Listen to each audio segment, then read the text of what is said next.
Namaste, welcome to Arthaniti. Today I want to discuss about a great dilemma that many of us face at some point in our lives when we start getting some extra income or when our salary rises over a period of time. At such point of time, the dilemma sets in whether we should repay our housing loan or whether we should use that money in investing in some other products.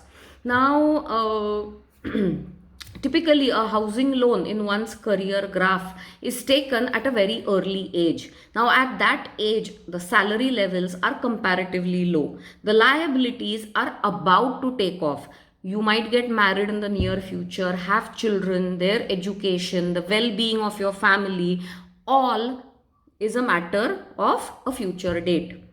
Now, with these liabilities and with your housing loan taken at very early age, normally that is the way it happens, taken at that early stage in your career, the growth path in front of you is abundant.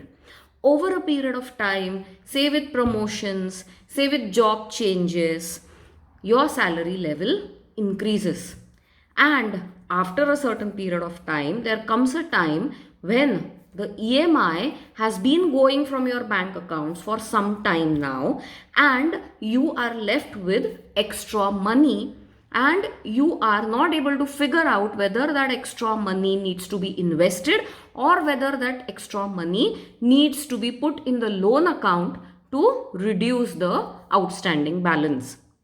Now, before we go on to discuss what needs to be done, one thing that is to be kept in mind is that there has to be a trade off between the post tax returns on your investment and the EMI on your loan, the tax benefit that your home loan is offering, and the recurring expenses that you need to incur to keep the house in shape.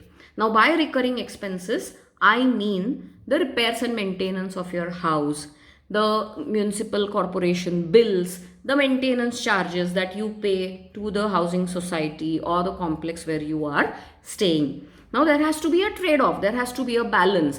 Obviously, if the returns from your investment are more than the EMI, the tax benefit, and the recurring expenses on your house, you should think of investing the money rather than reducing the outstanding balance. But again, this is no rule.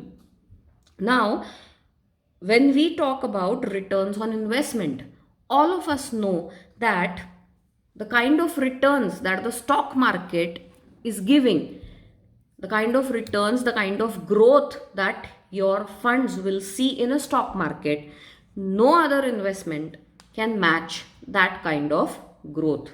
We are in a bull run. Today, the market soared 800 points. Now, if you don't have the appetite, the risk taking capacity to invest your funds in the stock market, what will you do? I have already said this. Mutual fund is the convenient and the less risky way of entering into a stock market. Second aspect that you need to keep in mind is that of the EMI amount. When you start off with your loan, the EMI, the equated monthly installment that goes from your account, has two components. First is the interest component and second is the principal component. Now, at the beginning of your loan, when you are paying EMIs to the bank, the components of the EMI, majority chunk goes towards interest and minority chunk goes towards repayment of principal. Over a period of time, what happens is the percentage component in your EMI, the interest percentage component in your EMI goes down and the principal component goes up. So as you keep on repaying the loan month after month, the interest component in your EMI reduces and the principal component goes up. See, many a times what happens is people look at this in a very superfluous way. What I mean by that is, Currently, if you check the housing loan rates, they are at an all-time low of around 6.5%. Now, if your loan is say 5 years old and you are getting charged 8.5%, normally what happens is from whichever bank you have taken the loan is at a flexible rate of interest. So if the current rate that the bank is offering for a home loan product is 6.5, your interest, which your home loan interest which you had taken 5 years back, will also get reduced, but it will not reduce to the current level of 6.5. Maybe they'll charge you 7.5 instead of the 8.5 that they were charging you 5 years back, and the 6.5 that they are charging to new loan customers. Now here there is one thing that needs to be explained. There is going to be a question in your mind. I am an old customer of the bank. I have been paying my EMIs on time without any default, and yet the bank is charging me more than what it is charging to a new customer. It is very obvious that this question raises in your mind. But why the bank is doing so? It is because it has given you loan on the basis of funds which it had borrowed 5 years back. It is not giving you loan with the funds that it has borrowed today, which is available at a much lower rate. So it has to finance those funds for which they had taken 5 years back and on which they have given you a loan at that point of time. Now here again what happens is, you think of transferring the balance of your outstanding loan to another bank so that you become a new customer to the second bank and it charges you with the current rate of interest. So in order to save 1% interest, what you do is you transfer the outstanding balance of your loan to a new bank. But here there is a catch. With the intention of saving that 1%, what you are doing is you have become a new customer to the second bank where your loan is getting transferred. So your EMI, when it starts with the second bank, is going to have the interest component more and the principal component less.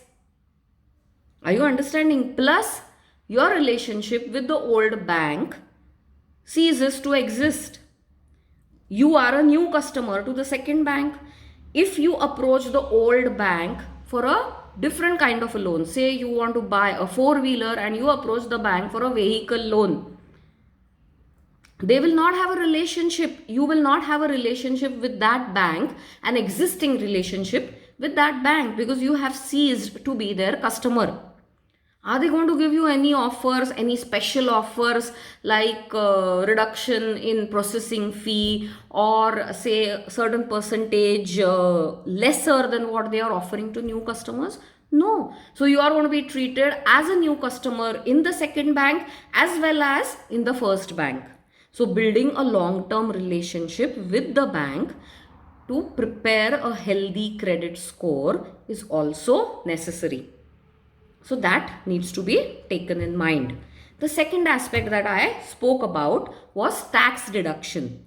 Now, Government of India offers various kinds of reductions as per the Income Tax Act. Interest amount up to 2 lakh rupees is deductible from your taxable income. Principal amount up to 2 lakh rupees is deductible from your total taxable income. Interest amount up to 1.5 lakh rupees is also deductible.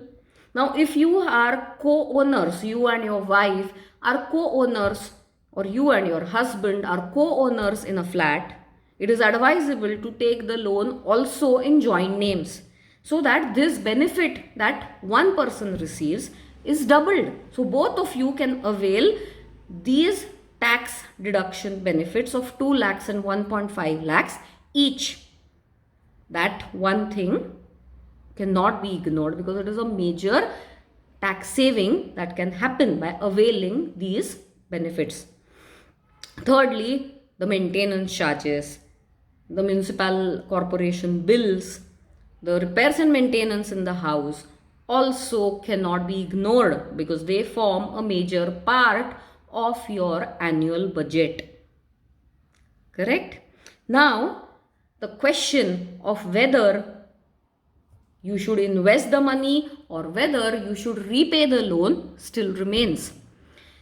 What I would suggest is, instead of putting your whole extra amount into investment or into repaying the loan, what we need to understand is we need to take a reasonable approach. Now, by reasonable, what I mean is some percentage of your extra money should be utilized to repay the loan, to bring down the principal. What will happen then is the tenor of your loan reduces if you keep the EMI same.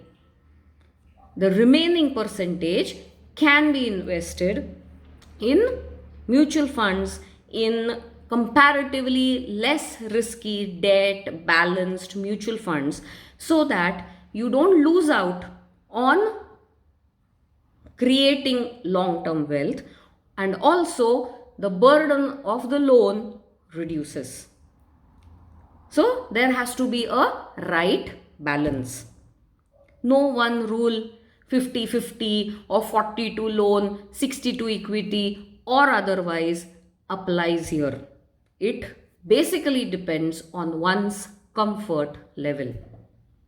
Now, lastly, what I would want to reiterate here is, see, if you want to lose your good night's sleep over the amount due to a bank, and there are people like this that do not like any loan on their heads. Now, if you are that kind of a person, what will you do? The easiest thing to do is repay the loan. Why? Because your peace of mind is of foremost importance.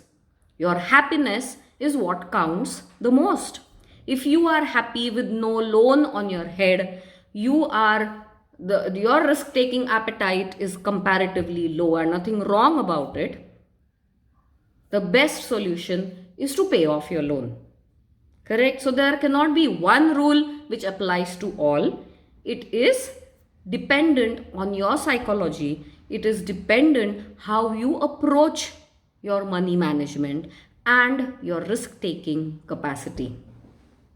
Thank you.